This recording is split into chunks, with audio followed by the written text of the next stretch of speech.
উপস্থিতিবৃন্দ, আমি আপনাদের সামনে আজকে অবশ্যই একটি দায়িত্ব নিয়ে আপনাদের সামনে আমি বসে আছি বা আপনাদের সাথে কাজ করছি বা আপনাদের সামনে উপস্থিত হয়েছি।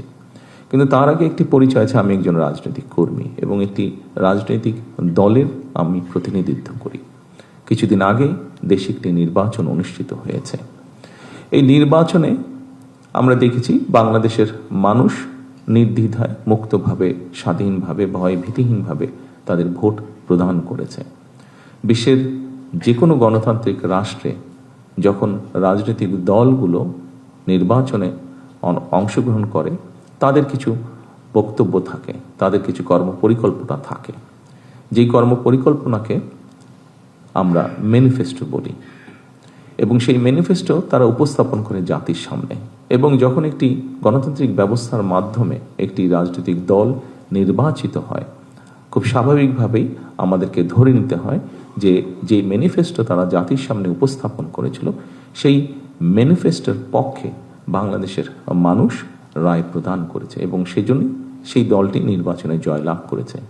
বাংলাদেশের ক্ষেত্রে গত 12 তারিখে যে নির্বাচন অনুষ্ঠিত হয়েছে, সেই নির্বাচনে আমার দল এবং একই সাথে অন্যান্য রাজনৈতিক দল যারা জাতীয় নির্বাচনে অংশগ্রহণ করেছিলেন, প্রত্যেকেই তারা তাদের অবস্থান থেকে তাদের দর্শন বা ম্যানিফেস্টো উপস্থাপন করেছেন, তাদের পরিকল্পনা উপস্থাপন করেছেন।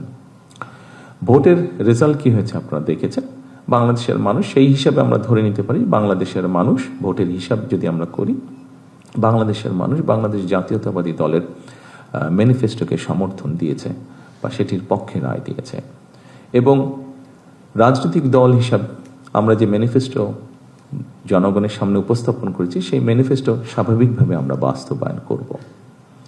এবং একই সাথে পৃথিবীর যে কোনো গণতান্ত্রিক রাষ্ট্রে যখন একটি রাজনৈতিক দল যারা জয়লাভ করে, সরকার গঠন করে, তারা তাদের ম্যানিফেস্টো বাস্তবায়ন করে।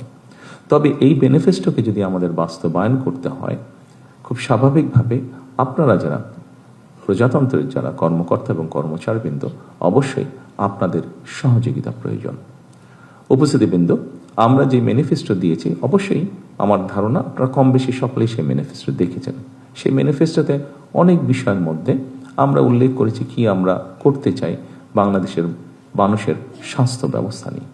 সেই ম্যানিফেস্টোর মধ্যে আমরা উল্লেখ করেছি এই দেশের সন্তানদের শিক্ষা ব্যবস্থাকে আমরা কিভাবে গড়ে তুলতে চাই। সেই ম্যানিফেস্টোর মধ্যে আমরা উল্লেখ করছি এই দেশের সন্তান সহ এই দেশের মানুষের, তরুণ সমাজের ক্রীড়া ব্যবস্থা আমরা কিভাবে গড়ে তুলতে চাই। আমরা উল্লেখ করেছি আমাদের ম্যানিফেস্টোতে আমরা নারীকে এম্পাওয়ার্ড করার জন্য তাদেরকে আমরা কিভাবে সহযোগিতা করতে চাই, সেটি শিক্ষার ক্ষেত্রে হোক, সেটি অর্থনৈতিকভাবে নারীদেরকে স্বাবলম্বী করে গড়ে তোলার ক্ষেত্রে হোক। উপস্থিতিবৃন্দ, আমরা খুব পরিষ্কারভাবে, সুন্দরভাবে উল্লেখ করেছি, ভাগ করে আমরা ডিপার্টমেন্ট ভাগ করে আমরা উল্লেখ করেছি যে আমরা কিভাবে এই দেশের মানুষের কর্মসংস্থানের ব্যবস্থা করতে চাই। সেটি দেশীয় বিনিয়োগের মাধ্যমে হোক, সেটি বিদেশি বিনিয়োগের মাধ্যমে, সেটি বন্ধ কলকারখানাগুলো চালু করার মাধ্যমে হোক। অর্থাৎ মানুষ যাতে বেকার না থাকে, যত কম সংখ্যক মানুষ বেকার থাকবে দেশের জন্য ততটা ভালো হবে, মানুষ ততটা স্বাচ্ছন্দ্যে থাকবে। অর্থাৎ আমরা চেয়েছি এই দেশের মানুষ কাজ করতে জানে, কাজে তাদেরকে কাজের পরিবেশ তৈরি করে দেওয়া।